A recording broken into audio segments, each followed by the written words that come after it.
A bankrupt farmer was about to lose everything until his old horse led him to a secret buried beneath the desert, one that would change an entire town. In the dying heat of a Nevada summer, Henry Cole sat in silence, clutching the foreclosure notice that would erase his family's name from the land. Outside, his horse, Rust, stood motionless under the burning sky, until, without warning, it began to paw the ground, staring toward the Red Canyon. That single, stubborn act would pull Henry into a journey of faith, greed, and redemption the world would never forget. The evening sun stretched long shadows across the dry Nevada plains, painting the wooden fences of Henry Cole's ranch in tired shades of gold. Inside the small farmhouse, a man sat at a kitchen table cluttered with bills, his rough hands trembling as he unfolded the newest envelope. The seal of the bank glared back at him like an execution notice. Foreclosure notice. The words felt heavier than any shovel he'd ever lifted. Henry leaned back, the old chair creaking beneath his weight. Through the dusty window, he could see his horse, Rust, standing still under the fading light.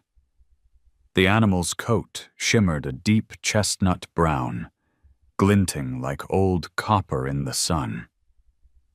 Rust raised his head, ears twitching, as if he could sense the storm gathering inside the man. "Guess that's it, old boy," Henry murmured, voice dry as the desert wind. "They're taking it all." Outside, the land stretched endlessly, flat, brittle, and sunburned. It had been in his family for generations, but years of drought and debt had stripped it bare. His wife, Martha, had always said the soil would give back one day. But Martha was gone now, buried on the small hill overlooking the corral, and the earth hadn't given back a thing. Ben, his 17-year-old son, came through the door with dust on his boots and defiance in his eyes. "Another letter?" he asked, already knowing the answer. Henry didn't look up. "Yeah." Ben tossed his hat onto the counter. "You could have sold the land months ago, Dad. We'd be somewhere better by now. Maybe in Carson City, maybe even Reno. You're holding on to a dead dream." Henry's jaw clenched. "Your mother made me promise." "Mom's gone," Ben shot back, his voice cracking somewhere between anger and pain. "And this place is killing you." The silence that followed was long and heavy, broken only by the faint thump of Rust's hooves outside. Henry stared at the letter again, then folded it neatly and slid it into the drawer beneath the table, where dozens of others already lay. "I'm not leaving," he said finally. "Not yet," Ben scoffed, grabbing his jacket. "You'll wait till they chain the gate shut. You'll see." He slammed the door behind him. The sound echoed through the house like a gunshot, leaving Henry alone with the hum of cicadas and the faint creak of the windmill outside. Rust let out a low, restless snort, pacing near the fence as if something out there had caught his attention. Henry rose, pushing open the screen door. "What is it, boy?" Rust lifted his head toward the far horizon, where the desert rolled into a range of crimson canyons. The last light of day glowed on the horse's face, and for a brief, fleeting moment, Henry thought he saw something in those dark eyes, a spark of urgency, almost human. But then the moment passed. The wind shifted, carrying the smell of dust and dry sage. Henry placed a calloused hand on Rust's neck. "You and me, we've seen better days," he whispered. The horse nickered softly, leaning into the touch. In the distance, thunder rolled across the desert, not from a storm, but from a coming reckoning Henry couldn't yet name. As the night settled, he sat on the porch with a half-empty cup of coffee, watching the moon rise over the ridge. Each beam of light cut through the darkness, silver and cold, like the glint of buried metal. Rust stood in the same spot all night, facing that far canyon, unmoving. Henry noticed it only once before drifting to sleep in his chair, the horse's hooves tapping gently at the earth, as if marking a place forgotten by men, but remembered by something older than time. The desert night was colder than Henry remembered. When he finally stirred from the porch chair, dawn was still hours away. The stars were sharp, glittering against the ink-black sky, and Rust stood just where he had before, by the fence, still staring toward the canyons. Henry rubbed his eyes, joints aching. "You haven't moved, huh?" The horse flicked his tail, but didn't turn. He walked down the path, the dry earth crunching under his boots. The silence wrapped around him like an old coat, familiar, heavy. He reached the fence, resting his arm across the top rail. The moonlight painted the land in silver and ash. Beyond, the vast desert stretched toward the ridge where the canyons began, ancient and indifferent. For a long time, Henry just watched Rust, feeling that strange pull again, the sense that the horse knew something he didn't. But it wasn't the kind of knowledge a man could ask for. He sighed and turned toward the hill behind the house. There, a small wooden cross leaned slightly in the wind.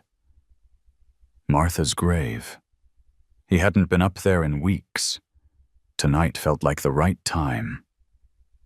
Climbing the hill, he passed the lone mesquite tree, its thin branches whispering in the wind. When he reached the grave, he knelt, brushing the dust from the name carved into the wood. Martha Cole, beloved wife and mother. He stayed there a while, hands folded, breathing the cold air that smelled faintly of sage and dust. "They're taking the ranch, Martha," he said softly. "Ben's right. Maybe I'm just too damn stubborn." The silence that followed was deep, but not empty. Somewhere in it, he thought he could still hear her voice. "Keep the land for our son." It wasn't a command. It was a whisper of faith, the kind that survives when everything else has turned to dust. Henry took off his hat and held it to his chest. "I don't know how, but I'll keep my word." When he rose, Rust had followed him halfway up the hill. The horse's breath misted in the chill air. Henry chuckled softly.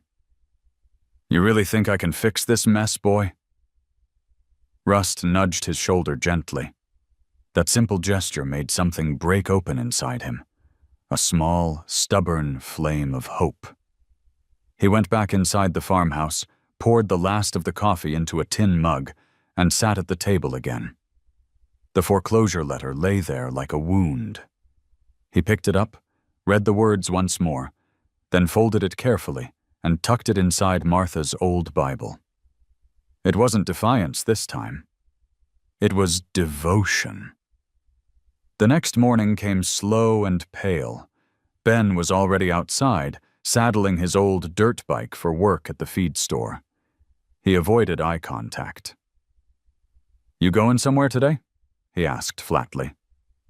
"Just chores," Henry said. Ben nodded, but didn't look convinced. "If you're thinking about another loan, Dad, don't. They don't give second chances." Henry managed a tired smile. "Then maybe I'll have to make one." Ben frowned but didn't push. He revved the engine and rode off, a streak of dust trailing behind.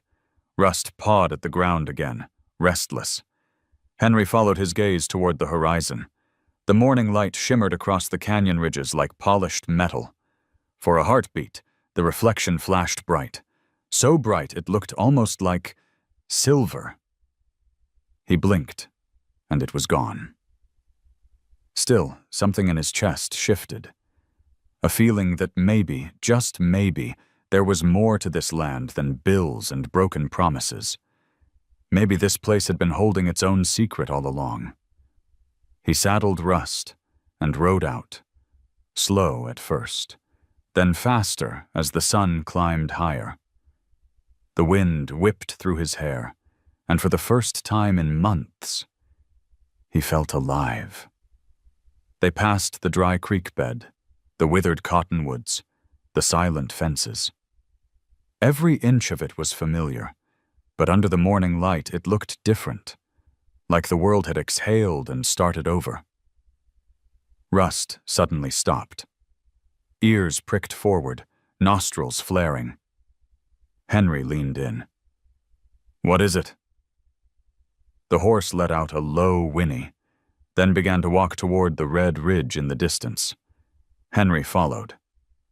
"All right then," he muttered. "Lead the way." He didn't know it yet, but that simple choice, to trust his horse's instinct, was about to rewrite the story of his life, his family, and every man who'd ever stood on Nevada soil praying the earth would love him back. As they disappeared into the morning haze, the sun broke through the clouds, lighting the canyons in gold and flame. For the first time, Henry didn't feel afraid of tomorrow. He felt ready to protect his home, his financial future, and the promise he'd made beneath the desert sky. The Nevada sun rose like a forge, spilling gold across the vast emptiness. Heat shimmered above the sand, bending the horizon until sky and earth melted into one. Henry squinted beneath the brim of his hat, his shirt already damp with sweat. Rust moved steadily beneath him, hooves thudding on the baked ground with a rhythm that felt ancient, patient, like the heartbeat of the land itself. They had ridden for miles. The house was long gone, swallowed by the haze. Ahead, the desert unfurled, raw, endless, whispering its own language in the wind. Every gust carried stories of men who once dreamed of fortune here, miners and drifters chasing veins of silver that never loved them back. Rust suddenly slowed, ears pricking toward a far-off canyon. Henry followed his gaze. The cliffs glowed red in the morning light, streaked with gray like old scars. Something about the place tugged at him, a quiet pull that defied logic. He wiped the sweat from his brow. "You sure about this, boy?" he asked. Rust tossed his head and kept walking. The closer they came, the stronger Henry felt it. The air grew cooler, touched by the scent of mineral and dust. Tiny flecks of mica glittered in the soil, catching the sun like scattered stars. He dismounted, crouched, and ran his fingers through the dirt. It shimmered faintly, an echo of silver veins deep below. He thought of the foreclosure notice tucked inside Martha's Bible, of Ben's harsh words, of the promise made at her grave. The weight of all that loss pressed against his chest. But here, standing at the edge of something unknown, that weight shifted. Lighter somehow, almost hopeful. Rust pawed the ground, impatient. Henry smiled faintly. All right, he muttered. "You found something, didn't you?" The horse stepped forward into a narrow passage between two rocks, barely wide enough for a man. Henry followed, ducking low. The canyon opened suddenly into a hollow basin, the air still and glowing. Sunlight spilled through a crack in the cliff, igniting the dust into 1,000 silver motes that danced like spirits. For a long moment, Henry simply stood there, awed by the quiet beauty. Then Rust began to dig. His hooves struck the earth again and again, the sound echoing off the walls. Henry frowned.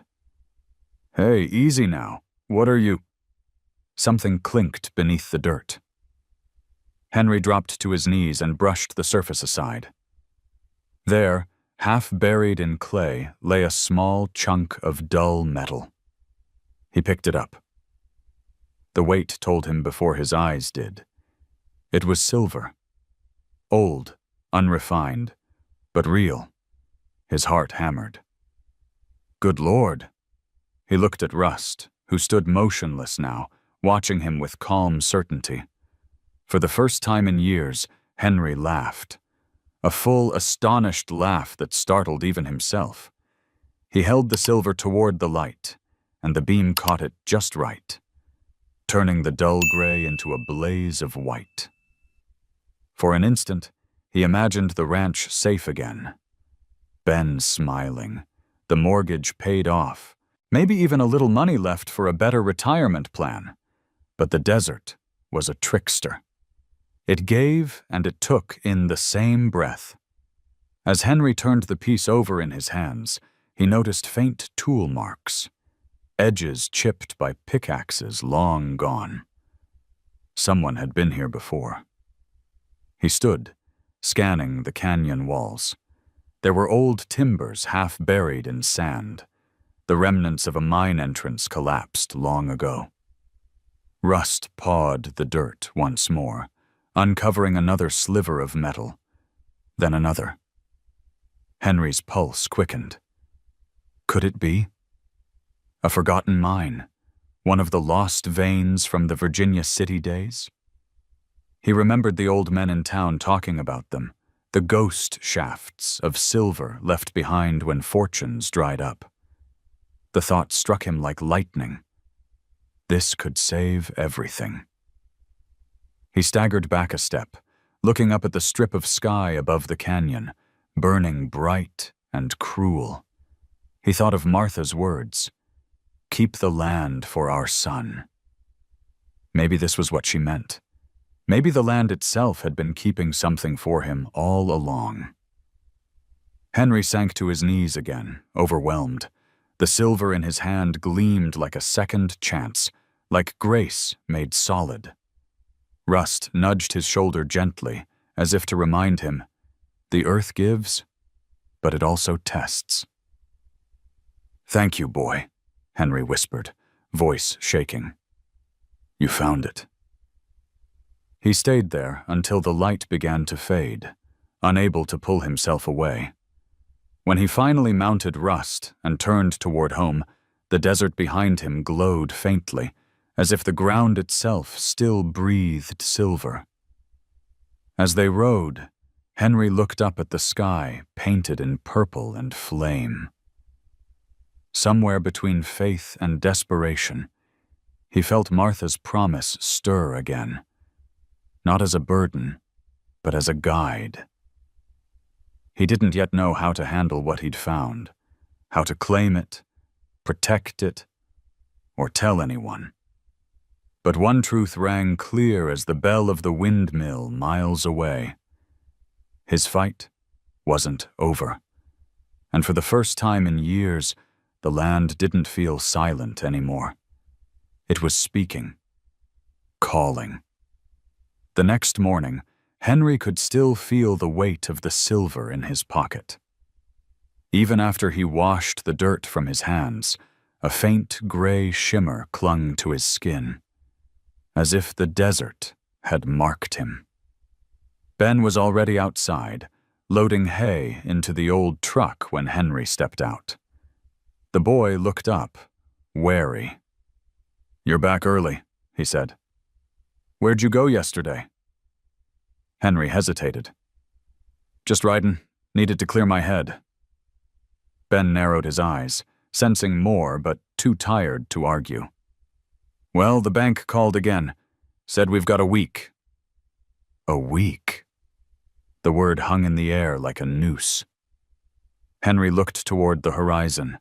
The red ridge glowed faintly under the morning sun, calling to him again. "Don't you worry, son," he said quietly. "Things might be looking up." That evening, after Ben had gone to bed, Henry took a lantern and a small shovel, saddled Rust, and rode back into the night. The desert spread before him, silent except for the wind, sighing through the sagebrush. When they reached the canyon, it looked different under the stars. The rocks shimmered faintly, silver threads glowing where the moonlight touched the stone. Henry dismounted, heart pounding. He knelt where Rust had dug before and began clearing away more earth.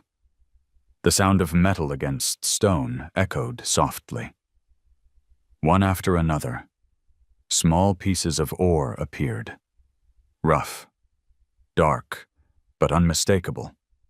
Silver, enough to fill both hands. He held the lantern close, its light dancing across the metal's dull sheen. The reflection looked like liquid moonlight.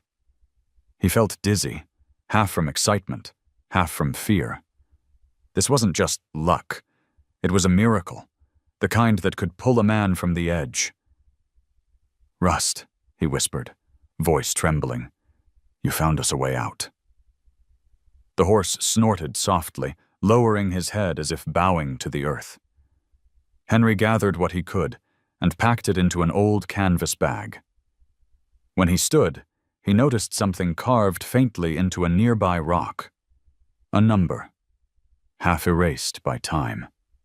1881, the year of the mining rush. He realized then that he wasn't the first to stand here in wonder. Someone before him had chased the same dream. Someone who might have lost everything to it. The wind shifted, and a chill crept down his spine. Still, he couldn't turn away. Back home, he cleaned the pieces carefully under the weak kitchen light. They were heavier than they looked, cold and solid in his palm. Ben came down the stairs, rubbing his eyes. "Dad? What are you doing?" Henry froze. Then quietly, he set one of the pieces on the table. "Look at this." Ben stepped closer, disbelief spreading across his face. "Is that silver?" Henry nodded. "Found it out by the ridge. There's more where this came from." For a moment, they just stared at each other. Two men caught between hope and fear. Then Ben broke into a shaky grin. "You're serious? This could pay off everything. The home mortgage, the ranch?" Henry raised a hand. "Easy, son. We don't know yet what we're dealing with." But inside, the fire had already started to burn. By dawn, Henry had written a list. Supplies he'd need. Tools, a plan. He could almost see Martha smiling from the picture on the mantel. For the first time, the future didn't feel like a closed door. It felt wide open. That day, he rode into town with Ben. They stopped at the hardware store, bought gloves, rope, a few lanterns. People nodded politely, unaware that the man buying mining gear might be holding a fortune's first spark. Ben couldn't stop talking. "We could fix up the barn, maybe even get the tractor running again. Hell, we could—" Henry smiled faintly but didn't answer. Hope was dangerous. He'd seen what it could do to a man who forgot to be careful. Still, he let his son dream. It had been too long since he'd heard that kind of laughter. On the way back, Rust trotted ahead, mane whipping in the wind. The ridge gleamed in the distance, like a promise. That night, Henry couldn't sleep. He stood by the window, watching the desert breathe under the moonlight. Every part of him ached to believe this was real, that the land he'd loved and nearly lost was finally giving something back. He whispered a quiet prayer, not for wealth, but for wisdom. Because sometimes the hardest part of a miracle isn't finding it. It's knowing what to do once you have. Outside, Rust raised his head and whinnied softly toward the canyon. The sound rolled through the night, low and haunting, like a warning carried on the wind. Henry didn't understand it yet, but the desert was already changing him, one heartbeat at a time. For the first time in months, the sun didn't look like an enemy. It spilled across the ranch like a benediction, warming the tin roof, painting the old barn in soft gold. Henry stepped outside with a thermos of coffee and a list of plans written in shaky pencil. The air smelled faintly of cut hay and morning dust. For once, even the silence felt kind. Ben was already by the fence, hammering loose boards back into place. His movements were sharp and eager, a rhythm Henry hadn't seen in the boy since before Martha died. Rust grazed nearby, his ears twitching every time the hammer struck. The sound seemed to echo with purpose. "Careful with that," Henry called. Ben grinned without looking up. "Guess I'm not bad with a hammer, huh?" "Not bad," Henry admitted. "You take after your mother." It had been years since they'd spoken of her without the air turning heavy. Today, it didn't hurt as much. Maybe hope was good medicine after all. When the chores were done, they saddled Rust and packed shovels, canvas bags, and a couple of canteens. The desert shimmered ahead of them, the canyon glowing like a secret waiting to be told. By noon, they reached the hollow where Henry had found the first pieces. The heat pressed down like a hand, but neither of them cared. They dug together, Ben's laughter rising each time a new glint of silver flashed in the dirt. "Dad, this is it," he said breathlessly. "We're gonna save everything." Henry looked at the ore glittering in Ben's hands and saw the same wild belief that had once burned in his own eyes. "Easy, son," he said softly. "We'll take it slow. No sense losing our heads." But inside, he felt the rush, too. The possibility that every sleepless night, every bill, every prayer might finally have meant something. As the sun sank behind the ridge, they packed up their small treasure. The weight of the bags felt like redemption. They rode home through the violet dusk, wind cool on their faces. The land no longer seemed cruel. It felt alive. That night, Ben couldn't stop talking. "We could pay off the debt, fix up the roof, maybe even get new cattle. You ever think about expanding? Maybe turning the ranch into something bigger, an investment for the future?" Henry smiled, faintly. "One step at a time, boy. Come on, Dad. Don't you ever dream anymore?" Henry hesitated. The truth was, he hadn't allowed himself to dream in years. But seeing Ben's face, his mother's spirit flickering behind those blue eyes, something inside him began to loosen. "Maybe," he said quietly. "Maybe I do." Later, after Ben had gone to bed, Henry sat by the window, rolling a piece of ore between his fingers. In the lamplight, it gleamed faintly, like a living thing. He set it beside Martha's Bible, right on top of the foreclosure notice. He whispered, "You see, Martha, we might just make it." The next morning, he rode into town to see Mayor Mary Jacobs. She was a strong woman with steel-gray hair and eyes that missed nothing. Henry laid the small pieces of silver on her desk. "I found these," he said simply. "Out by the ridge. Thought you should know." Mary studied the ore, then looked at him. "You understand what this means?" Henry nodded. "Could mean salvation. Could mean trouble. Or both." She leaned back. "Word like this gets out, you'll have prospectors, buyers, the bank, all knocking on your door. You need to move careful, Henry. Promise me that." He met her eyes. "I just want to keep my land. I ain't looking to get rich." Mary smiled sadly. "That's what all good men say, until the silver starts talking louder than their conscience." Her words stayed with him on the long ride home. The desert shimmered around him, silent and watching. When he reached the ranch, Ben was waiting at the gate, holding a piece of paper. "The bank called again," he said. "They want to reevaluate the property." Henry took the paper, his stomach tightening. "Did they say why?" Ben shrugged. "Guess they heard rumors." Henry turned toward the canyon in the distance, its red walls glowing under the sinking sun. Hope still burned in his chest, but now it flickered with unease. The desert had given him something precious, but he could feel it asking for something back. That night, the wind howled across the plains. Rust paced restlessly in the corral, hooves striking the dirt like a heartbeat. Inside, Henry sat awake, staring at the silver on the table. It caught the firelight and threw it back. Cold, sharp, beautiful. He couldn't tell if it looked more like salvation or temptation. He whispered into the dark, "If this is a blessing, Lord, help me not to ruin it."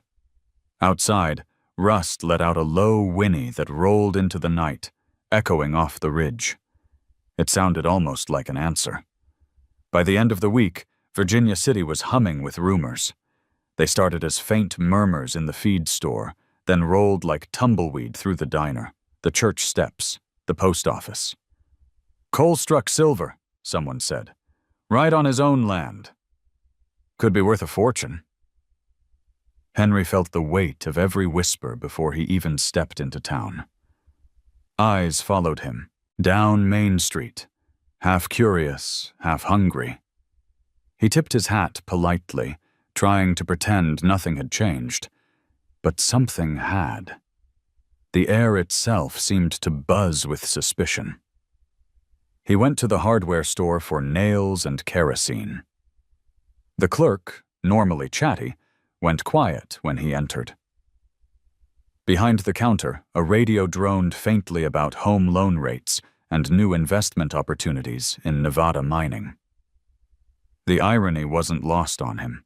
When he paid for his things, the clerk cleared his throat. "Heard you've been digging again out by the ridge?" Henry looked up slowly. "I've been working my land, same as always." The clerk smiled thinly. "Sure you have. Just remember, folks get jumpy when money shows up where it don't belong." Henry's jaw tightened. He left without another word, but the warning clung to him all the way home. At the ranch, Ben was in the barn sorting tools. He looked up eagerly when Henry returned. "How'd it go?" Henry dropped the bag of supplies onto the workbench. "People are talking. Too much." Ben frowned. "So what? Let 'em. It's not illegal to find silver on your own property." Henry didn't answer.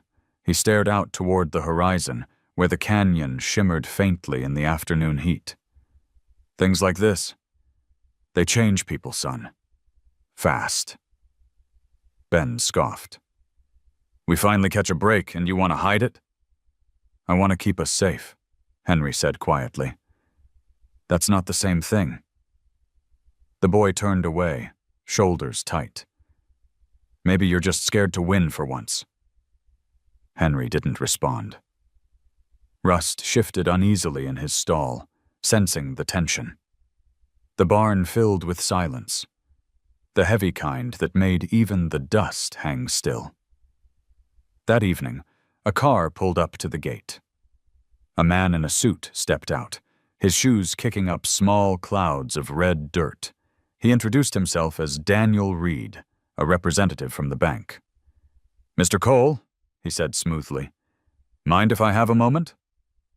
Henry led him to the porch. The man's eyes were sharp, calculating. "We've heard talk of a possible mineral discovery on your property. If true, it could significantly affect your land's mortgage valuation." Henry folded his arms. "And what if it's just talk?" "Then you've got nothing to worry about," Reed replied with a smile that didn't reach his eyes. "But if it isn't, the bank will need to review ownership rights and potential royalties. You wouldn't want to violate state mining codes, would you? The implication hung between them like a blade. Henry kept his voice steady. This land's been coal property since before the war. Whatever's under it stays ours. Reed nodded, still smiling. Of course. Just be careful who you share things with, Mr. Cole. Nevada has a way of chewing up men who think they can outsmart her. When the car disappeared down the dusty road, Henry stood for a long time, watching the dust settle. He felt both proud and frightened. The silver had given him hope, but now it carried the scent of danger.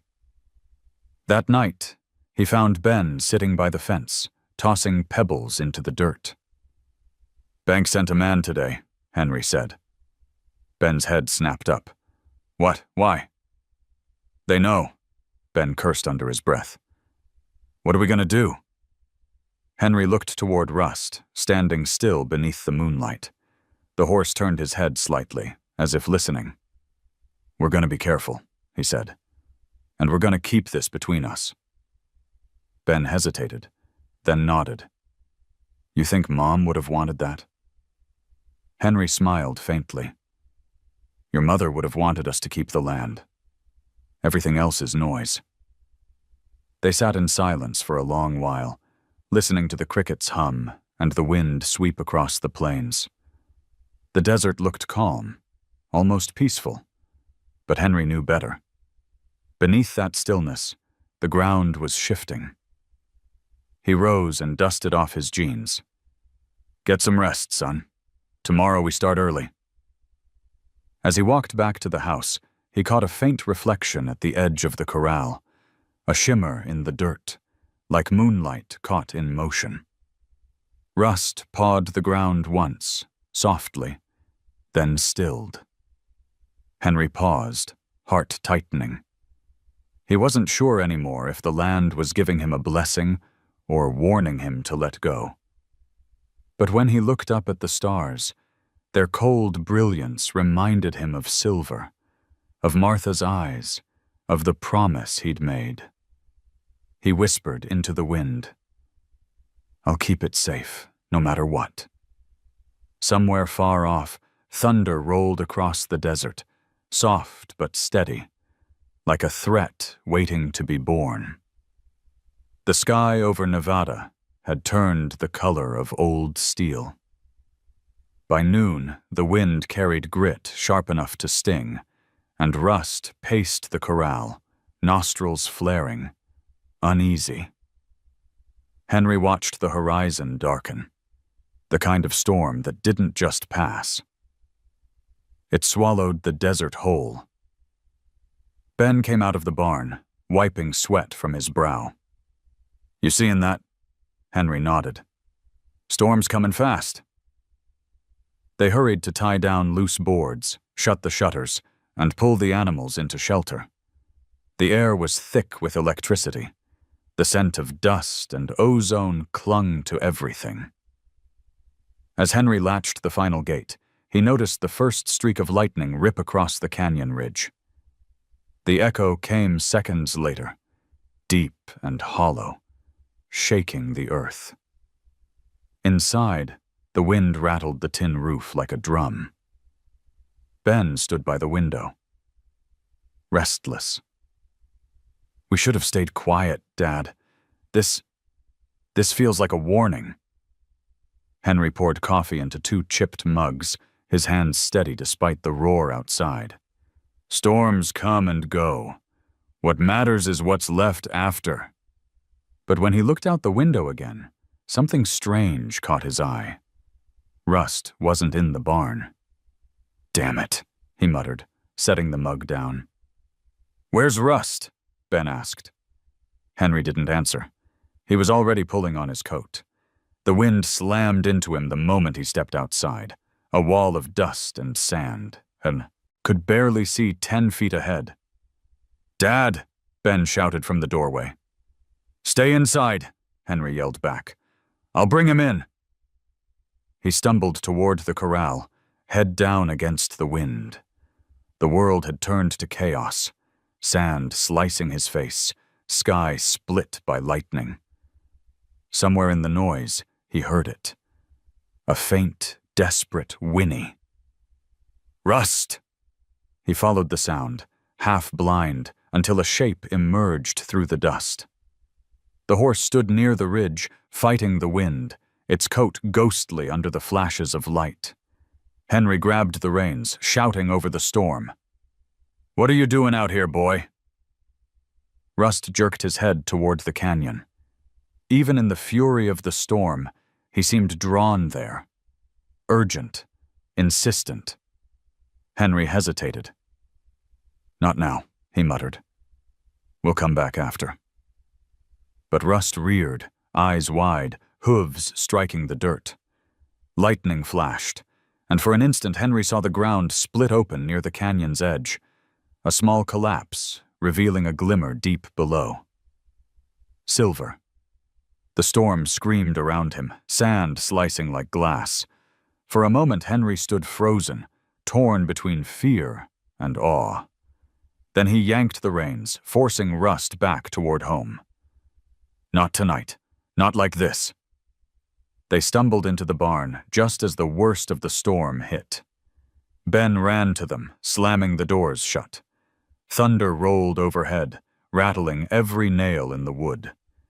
"You could have died," Ben shouted. Henry wiped his face with his sleeve. "Rust was out there." "You risked your life for a horse?" Henry turned to him, eyes hard. "He's not just a horse. He saved us once. He'll do it again." Ben stared, disbelief etched across his face. "You sound crazy. That silver's making you crazy." Henry stepped closer, his voice low but steady. "You think I care about the silver? I care about what it means. This land, it's talking to us. You just don't want to listen." Ben shook his head. "No, I'm done listening. You can have your dirt and your ghosts. I'm done." He stormed out into the next room, slamming the door. Henry sank onto a bale of hay, hands trembling. The wind howled through the cracks like a choir of lost souls.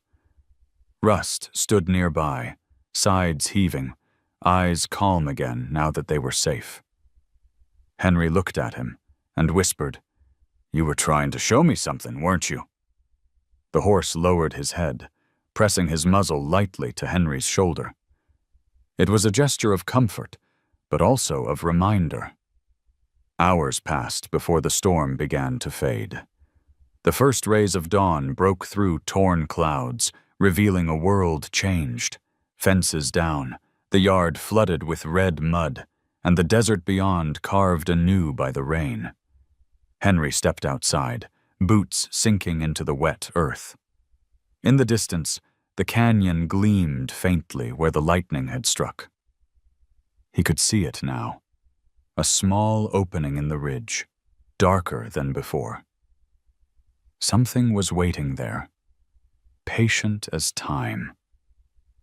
He exhaled, slow and heavy. "You win, boy," he murmured. "We'll go back." Inside, Ben was asleep on the couch, arms crossed, jaw tight even in rest. Henry pulled a blanket over him, then stood by the window, watching the sun struggle through the last clouds. He thought about everything the storm could have taken, and everything it might have given. The desert had tested him before. But this time, it felt like it was watching, measuring the weight of his faith. He reached down and touched Rust's mane through the open stall door. "Guess we're not done yet," he whispered. Outside, the wind carried away the last traces of the storm, leaving behind the scent of wet earth and something faintly metallic. It smelled like renewal, or maybe like warning. The storm left the world rinsed and raw. Puddles the color of rust pooled in the ruts by the barn, and the first clean light of morning clung to the fences like silk. Henry stood at the window a long time, listening to the drip from the eaves, the tired creak of wood settling after a long night. Somewhere behind him, Ben stirred on the couch, a blanket crooked at his waist, the boy's jaw still clenched like he'd fallen asleep mid-argument. Henry set a kettle on the stove and waited for the water to think about boiling. The quiet was a weight, but it wasn't the kind that crushed. It pressed the truth to the surface. He took Martha's Bible from the shelf, opened it to where the foreclosure notice had once been tucked, then closed it again, palms flat on the worn cover. The kettle finally sighed. He poured 2 mugs and crossed the room. "Morning," Ben said, voice gravelly. "Morning," Henry answered, offering the cup. Ben took it, eyes searching his father's face. "You went out there," he said. Not a question. "I did." Henry looked past him to the window, where the canyon cut a dark mouth into the bright horizon. "Storm peeled a little more off the ridge. There's an opening now. Real one." Ben sat up, blanket sliding to the floor. "So we go back today. We check it out." Henry didn't answer fast enough. "What?" Ben pressed. Henry sat on the edge of the chair opposite. He felt the ache in his shoulders, the old stiffness in his hands, his body a ledger of debts and late payments life had written in bone. "I need you to understand something before we take another step," he said. "I need you to hear me all the way through." Ben nodded cautiously. Henry drew a breath. "I'm not chasing a windfall. Not silver, not the kind of money that turns neighbors into strangers. I made your mother a promise on that hill. You know that. But I don't think I ever told you what the promise felt like." He glanced toward the small mesquite beyond the window, its damp leaves trembling. "It felt like a hand on my back when I couldn't stand. Like, even if everything else failed, we'd keep the land so you'd have something solid to start from. Not cash, not luck, just a place to belong." Ben shifted, eyes lowering to the mug. "Dad, I get it. But that's silver. I know what it could do," Henry said softly. "It could pay off the mortgage. It could buy time. Might even top off a little college fund, if that's still in you. It could keep a roof tight, without me begging for mortgage refinance I can't afford. But there's another side to it. It could take what it gives if we let it speak louder than we do." Ben's gaze lifted. Something gentler had come into it. "You think I don't see that?" "I think you want me to win so bad you'd let me lose in another way." Henry set his mug down. "Last night, when the wind hit, I went after Rust. You were right to be mad. But when he pulled toward that ridge, I saw a flash, like the ground itself breathing light. I thought it was a sign. Then I thought it might be a trap. Maybe both. I ain't a superstitious man, Ben, but I believe in what storms show us." They sat with that a while. Outside, the day brightened as if reconsidering itself. Rust's shadow moved across the yard. Calm now, his ears forward, his steps careful on the soft ground. Ben rubbed his forearm, a nervous habit he'd had since he was little. "What are you saying, Dad?" Henry stood, walked to the door, and opened it. Fresh air slipped in. Wet sage, clean earth, a faint metallic tang. He spoke without turning. "I'm saying we go back together. But before we take a single piece out of that ground, we decide what it's for. Not toys, not pride. We'll pay what we owe. We'll fix what's broken. We'll set aside enough for a retirement savings cushion so this place don't rise and fall with my back. And if there's more after that," he paused, "we make sure it helps more than just our mailbox." Ben blinked. "You mean the town?" Henry finally faced him. Mary's been fighting for folks like us a long time. There's men and women one letter away from losing their lives' work. If that ridge holds what I think it does, maybe our first real investment is in the ground we share. Fences, water lines, feed subsidies through winter. Call it family insurance if that makes it easier to swallow. We use what we found like a tool, not a trophy. Ben's mouth softened, a boy's stubbornness finding room to turn. Mom would have liked that, he said. She used to say the town's just an extension of the kitchen table. Henry smiled, tired and tender. She did. Ben set the mug aside and stood. I'm sorry about last night, he said. I keep thinking if we just go faster, we can outrun everything. He gestured toward the window. Bills, sky, history. But maybe that's not the way. It ain't, Henry said. We move like rain after drought, slow enough to sink in. Rust's hoof tapped once in the yard. A soft, patient knock. They stepped outside. The mud swallowed their boot prints, leaving shallow crescents that filled with water and reflected the blown blue sky. Rust came to them, muzzle damp, mane tangled from the night. He pressed his head against Henry's chest, then turned to Ben and did the same, a small benediction bestowed without ceremony. You were right, old boy, Henry whispered into the dark velvet of the horse's cheek. You were showing the way, not the prize. They saddled up without rush. The air had that quiet after-story feeling, like the land had told them what they needed and now waited to see if they'd listened.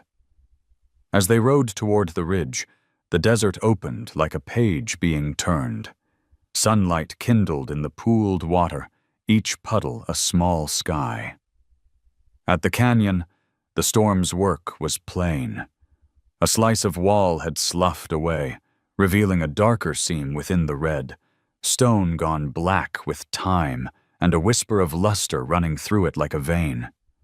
Henry dismounted and put a palm to the rock. It was cooler than the air, as if some old season had been stored inside it. No picking yet, he said, glancing at Ben. We'll map it. Mark what's safe. We'll take ore only from surface fall. We'll keep records. And we don't brag. Not to friends, not to strangers. The first man who uses silver to buy a bigger voice is the first man who loses his own. Ben nodded once, solemn. They worked in the hush of mid-morning, notes in a small weatherproof book, chalk marks on stone, samples lifted carefully from the loosened edge. Rust stood at the mouth of the hollow, watching like a sentry. Now and then he pawed the damp earth and snorted, as if reminding them to keep their focus where it mattered. By noon, they had a neat canvas sack of small pieces, nothing showy, just proof. Henry held the drawstring a moment longer than he needed to, then tied it off and tucked it into the saddlebag like a promise sealed. On the way home, Ben rode close. Dad? When we pay the bank, can we take Martha's Bible back up the hill and, put something else in it? Henry glanced over. Like what? Ben thought. A list of names, folks we plan to help, so it's not just about us. Henry swallowed. Sunlight flashed on the wet rim of the world, a bright ring around the day. Yeah, he said. I like that.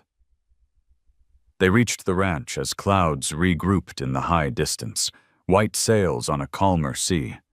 Henry unsaddled Rust, brushed the dried mud from his coat, and checked each hoof the way Martha used to insist, carefully, as if the animal were a signed contract with grace. Rust rested his muzzle against Henry's shoulder and breathed long and slow, easing something still knotted in the man's chest. Inside, Henry laid the canvas sack on the table. He didn't open it. He didn't need to. Ben pulled out a folded sheet of paper and a pencil. Okay, he said, a little shy, a little brave. Let's write that list. Henry watched his son write Coal Ranch at the top. Then, beneath it, spaces waiting for the town's names. The house felt bigger somehow, as if a wall had been nudged outward to make room for hope that wasn't just theirs. Before we start, Henry said, one more thing. He reached for a clean envelope and scrawled 2 words across the front. For the land. He slid the sack against it, not quite touching. Every dollar that comes from that canyon has to answer to this. If it doesn't, we put it back. Ben smiled, not the reckless grin of a lucky boy, but the steady smile of a young man who'd learned what to guard. Deal. Evening came soft, without drama. The wind moved through the mesquite with a sound like pages turning.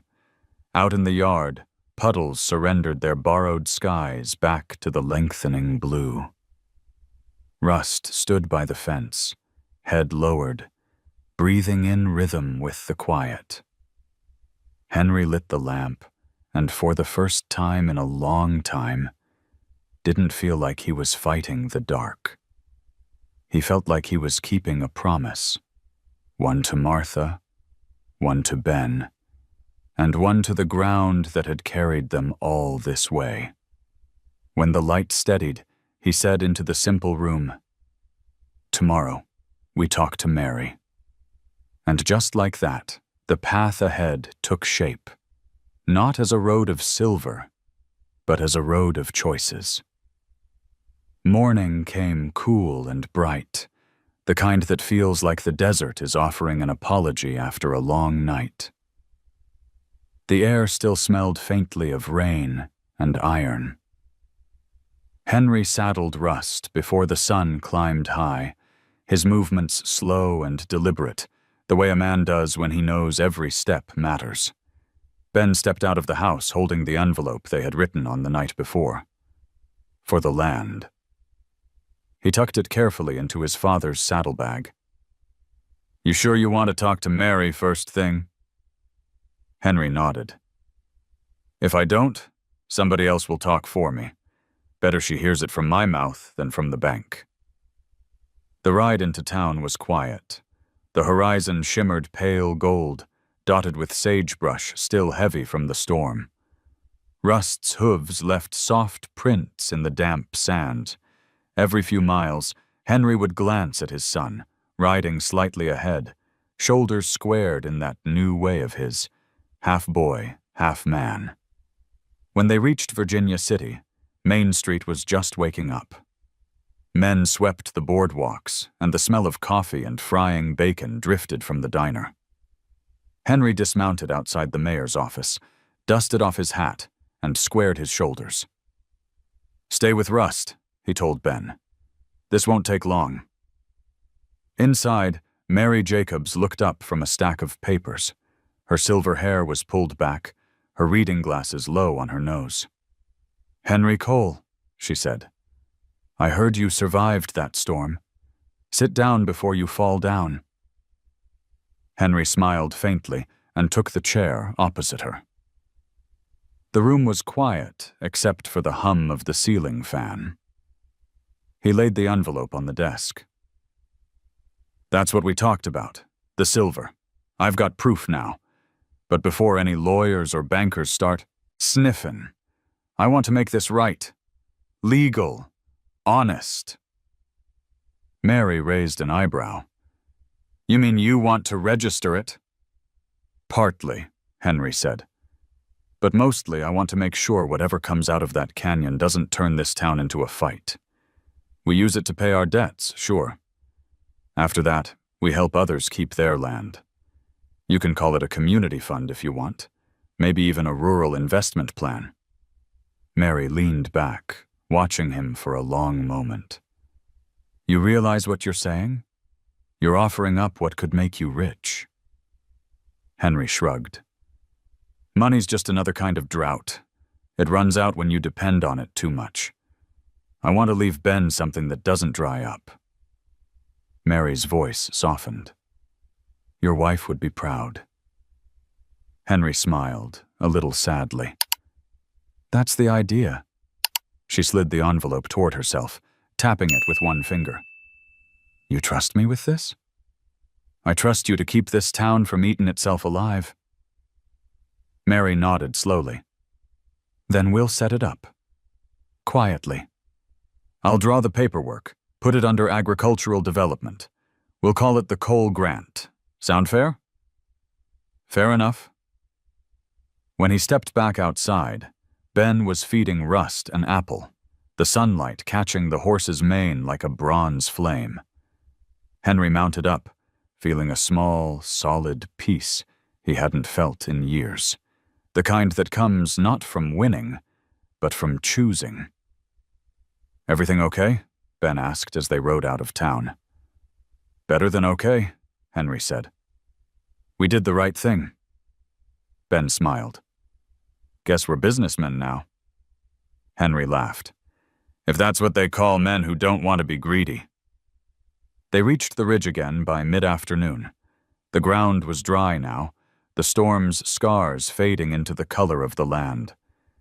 Henry dismounted and stood for a moment, hat in hand, looking out across the wide expanse. You know, he said, your mother used to say the desert keeps secrets until you earn 'em. I think we've earned this one. Ben nodded. So what happens next? Henry turned to him. Next, we make sure this doesn't end with us. They spent the rest of the day measuring, marking, noting safe paths down to the new vein. Ben took careful notes in his small ledger. Every so often, Rust would lift his head toward the horizon, ears twitching. Henry would follow his gaze, half expecting another storm, but the sky stayed wide and open, blue enough to make a man believe in forgiveness. When the sun dipped low, they started home. The world glowed red and gold, the same colors that had once meant struggle, but now felt like promise. At the ranch, Henry unhitched Rust and turned him loose into the paddock. The horse shook his mane, the evening light flickering across his coat like fire through copper. Inside, Ben lit the lamp while Henry sat at the kitchen table, writing names. Families he knew were hurting. The Harpers, the Jimenez brothers. Old man Clay, who'd lost his water rights. We'll start here, Henry said. If there's more, we'll add to it. Ben looked over his shoulder. You really think people will believe us? Henry paused. They don't have to believe us. They just have to see what we do. That night, long after Ben had gone to bed, Henry stepped outside again. The stars were out in full, clean, sharp, endless. Rust stood by the fence, head bowed, as if listening to something only he could hear. Henry walked over, resting a hand on the horse's neck. You've been right every time, old friend, he whispered. And if I'm right now, maybe this is what you were leading me to all along. Not a mine, but a way back to what matters. Rust lifted his head, eyes catching starlight. In them, Henry saw the reflection of the open sky. And maybe, just maybe, the reflection of his own peace. Behind him, the light in the kitchen still burned, soft and steady. It wasn't wealth that filled the house, it was purpose. Henry exhaled, slow and grateful. Tomorrow, he would bring the first samples to Mary for appraisal. The day after, he'd start calling the families on his list. For tonight, he just stood there under the stars, hand resting on Rust's shoulder, both of them breathing the same quiet rhythm of men who'd learned to trust the land again. When the first trucks rolled into the coal ranch, their engines rumbled like a new kind of thunder. They weren't from the bank this time. They carried men from town, farmers, mechanics, school teachers, faces Henry had known his whole life. They came because of a letter Mayor Mary had sent, a simple notice pinned outside the post office. The Cole Grant, a community effort to preserve local farms. Volunteers welcome. By noon, the yard was alive. Shovels clinked against rock. Hammers beat a rhythm against old timber. Women brought coffee and sandwiches. Children ran between the trucks, laughing. The same desert that once held only silence now hummed with life. Henry stood on the porch, watching, his chest full of something both heavy and bright. Ben walked beside him, wiping sweat from his neck. "Did you ever think we'd see this place full again?" "Not like this," Henry said quietly. "But it feels right." He watched as Rust moved through the crowd, calm and steady, pausing now and then as if inspecting their work. The horse had become something of a legend already, the one that found the silver.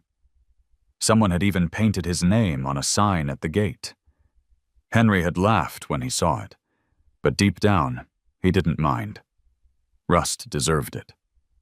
The townsfolk worked carefully, following the safety lines Henry and Ben had mapped out. No greed, no rush, just hands working together. Every bag of ore was tagged, weighed, and recorded under the coal fund. Mary's system ensured the profits would first pay off the mortgages of local farms, including Henry's, then go into rebuilding community wells and barns, destroyed by the last dry season.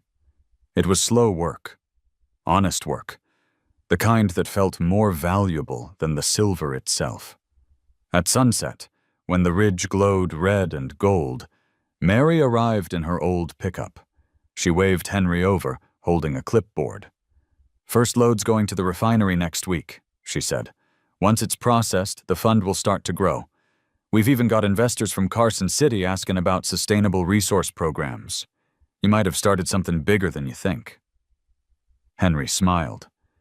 "Then let's keep it clean.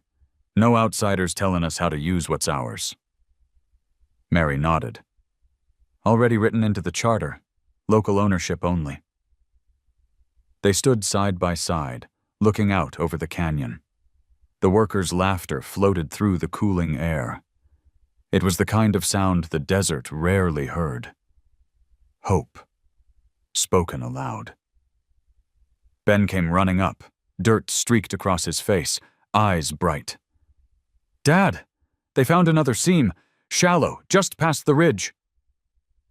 Henry followed him down to where the others had gathered. In the fading light, he saw it. A narrow vein of silver, exposed by the last rainfall, glittering like frozen lightning in the rock. He crouched, touched the surface, and felt a strange calm settle over him. "This isn't luck," he said softly. "This is the land finally trusting us back." A man nearby laughed.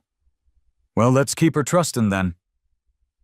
The group worked until darkness fell, then gathered by the campfire Mary's team had built. Someone strummed a guitar.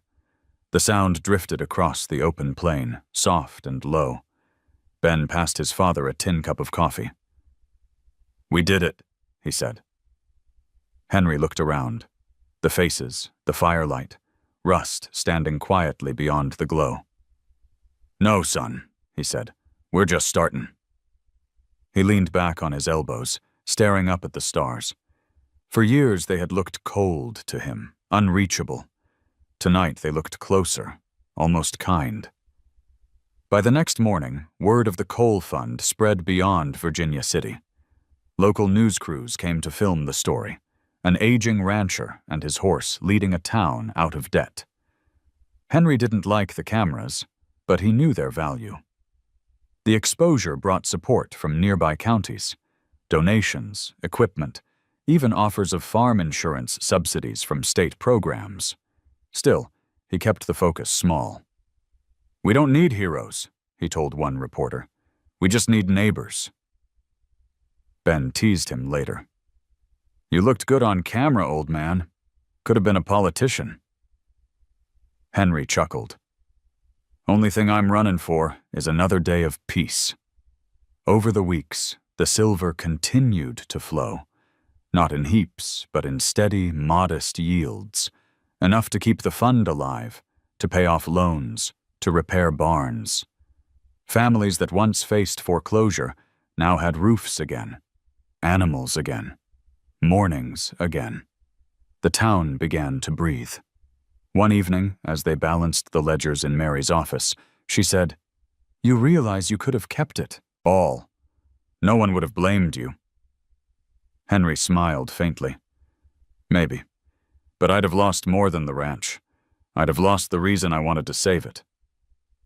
Outside, Rust waited by the hitching post, watching the last of the sunset bleed away.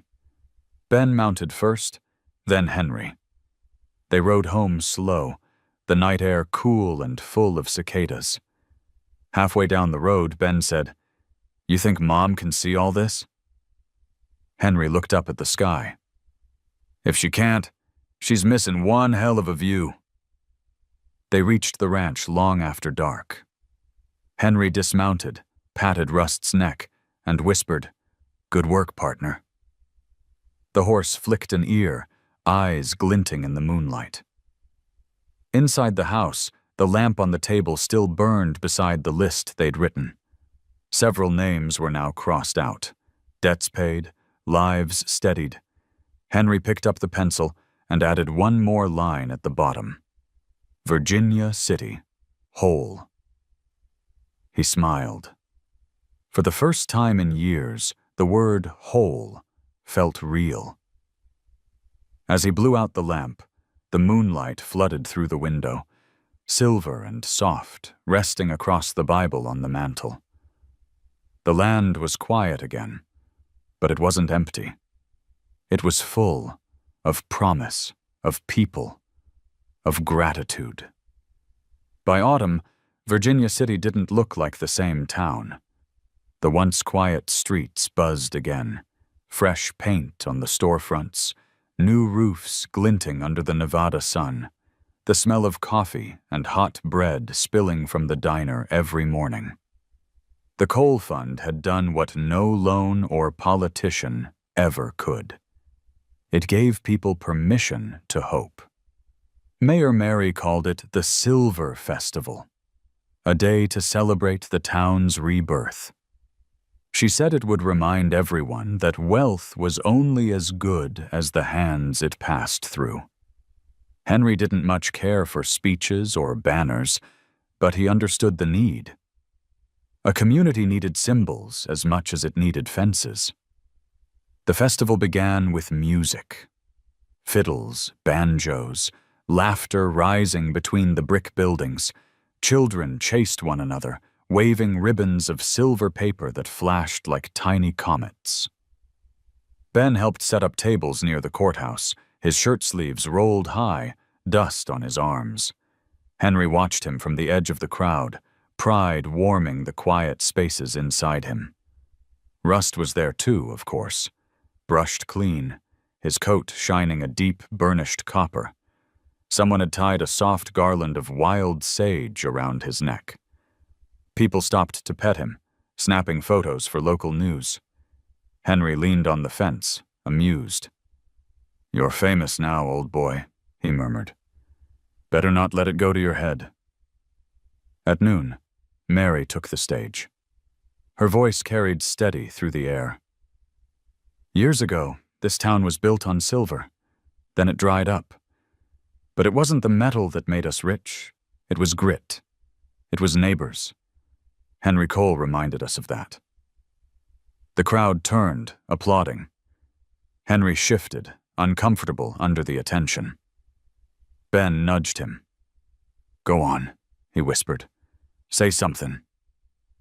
Henry shook his head, but Mary was already calling him forward. He stepped onto the small wooden platform. The applause softened to a hush.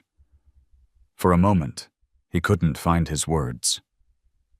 Then he looked out at the faces, lined, sunburned, familiar, and the words came easy. "I've spent most of my life thinking land was something you own," he began. "Turns out it owns you back, if you treat it right. I used to pray for a miracle, and when one showed up, I near ruined it by thinking it was meant for me alone. But this land, it don't belong to one man.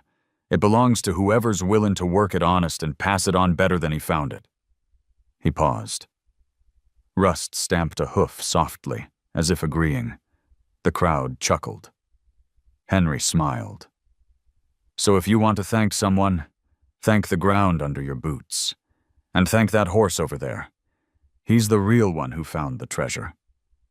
Laughter rippled through the square.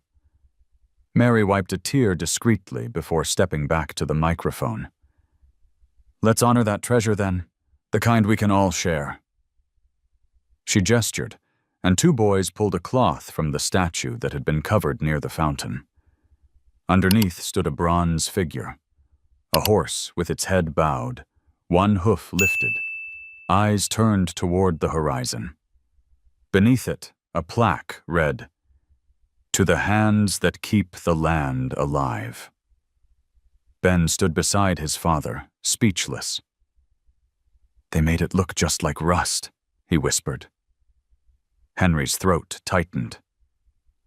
"Close enough," he said, voice rough. The band struck up again, and people began to dance. Couples spun in the street. Children ran circles around the statue. For a while, Henry just watched, feeling the rhythm pulse through the town like a heartbeat rediscovered. Later that evening, after the music slowed and lanterns glowed soft against the walls, Mary approached Henry with a folded document. "The refinery reports came in," she said. "Enough to pay off the last of your loan, and most of Clay's water debts, too.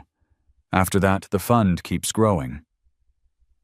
Henry took the paper, but didn't open it. "That's your doing, Mary." She smiled. "No, it's yours. You started this because you chose generosity over fear. People notice when a man does that. Makes them braver." He nodded, eyes shining faintly in the lamplight. "Bravery's easier when you've got good folks watching your back." Ben joined them, a ribbon of silver still tied around his wrist. "They want us for one last picture by the statue," he said. Henry glanced at Rust, who stood a little apart from the crowd, calm as ever. "Let's not keep 'em waitin'." The photographer lined them up, father, son, horse, and the mayor, under the flickering string lights. As the flash burst, Henry caught a glimpse of Martha in his mind's eye, smiling from the edge of the crowd, proud and peaceful. The image lingered long after the light faded. When the festival finally wound down, the streets glowed with lanterns swaying in the warm night wind. People walked home arm in arm, carrying leftover pie, their laughter echoing down the alleys. Henry and Ben led Rust back toward the ranch. The road shimmered under the moon, pale and quiet again. "Feels strange," Ben said. "Like the end of something." Henry shook his head. "Not the end. Just the part where we learn to live without fighting the world." They reached the gate and stopped. From there, they could see the faint outline of the canyon, silvered under the starlight. Henry rested a hand on Rust's neck. "You brought us home, partner," he said softly. "All of us." Rust flicked an ear and leaned against him, the simple gesture saying everything that words couldn't. Inside the house, the Bible still sat on the mantel. Henry opened it and slid the refinery papers inside, not as a record of wealth, but as a reminder of grace. On the opposite page, Ben had written new names, families the fund had already helped. The lamp burned low. Father and son sat in the quiet, a long time, neither needing to speak. The night outside breathed easy, the desert at peace. For the first time in a lifetime, Henry Cole had nothing left to fear, only something to tend, something to leave behind. The desert always kept its promises in silence. When the night lifted, the land exhaled light, soft and gold at first, then deepening into that rose-colored glow that only Nevada mornings could make. Henry Cole saddled Rust before sunrise, moving with the quiet patience of a man who had learned what to take from the world and what to leave behind. Ben met him at the gate, hands in his jacket pockets, hair tousled from sleep. "You're heading out early," he said. Henry smiled. "Old habit. Figured I'd ride up to the ridge one more time before the day starts. Check the fences, maybe say thank you." Ben nodded, understanding without asking. "Mind if I come?" Henry shook his head. "No, son. This one's just between me and him." He nodded toward Rust, who pawed at the dirt as if eager to go. The sun was still low when they reached the canyon. The air shimmered cool and sweet after the long night. Rust climbed slow, steady, his hooves brushing stones that glittered faintly in the dawn light. From the ridge, the land opened wide, fields dotted with new roofs, water tanks shining, roads smoothed again. Henry could see smoke rising from kitchens, thin trails curling into the sky. The town was awake, alive, and that was all the reward he needed. He dismounted and let Rust wander a few paces ahead. The horse turned his head toward the east, where the first true blaze of sunlight struck the red cliffs. For a moment, everything, the rocks, the dust, even the small silver seams, glowed as if lit from within. Henry removed his hat and held it against his chest. "Martha," he said softly, "you kept your word, and so did I." The wind lifted, gentle, carrying the scent of sage and the far-off sound of morning. Bells from town. Rust lowered his head and pressed his muzzle to Henry's shoulder, that old gesture they both understood. It was their way of closing a chapter. Henry reached into his saddlebag and took out the small ledger Ben had been keeping. He flipped through pages filled with names, notes, amounts paid off. Harper's, Clay, Jimenez. At the end, there was one more line written in Ben's neat hand. "The Cole Ranch, paid in full." He smiled, folded the book, and tucked it beneath a stone near the canyon's edge. "Some things ought to stay here," he whispered. "Let the land keep its own records." The sun rose higher. Down below, the town looked washed in light, every rooftop a tiny mirror. Henry mounted up, gave Rust's neck a soft pat. "Come on, partner. Time to head home."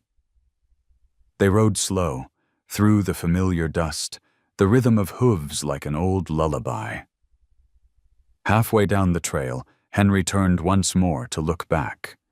The canyon gleamed with a pale, metallic glow, not from the silver veins but from the sunlight itself, spilling across the red rock like molten promise. When they reached the ranch, Ben was waiting by the corral. He had 2 mugs of coffee steaming on the fence post.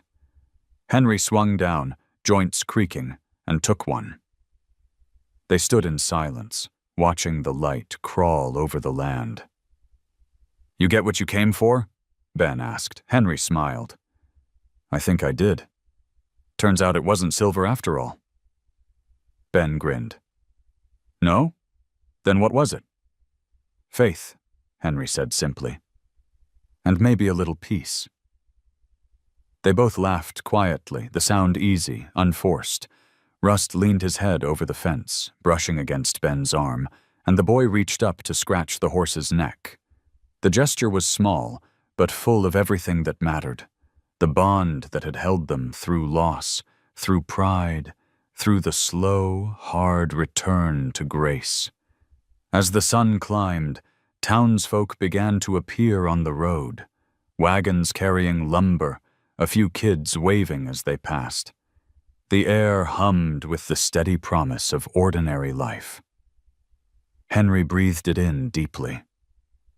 After years of drought, silence, and fear, this ordinary felt sacred. Later that morning, Mary arrived in her truck. She leaned out the window and called, "You two still standing around like you ain't saved half the county?" Henry chuckled. "Just taking a minute to let it sink in."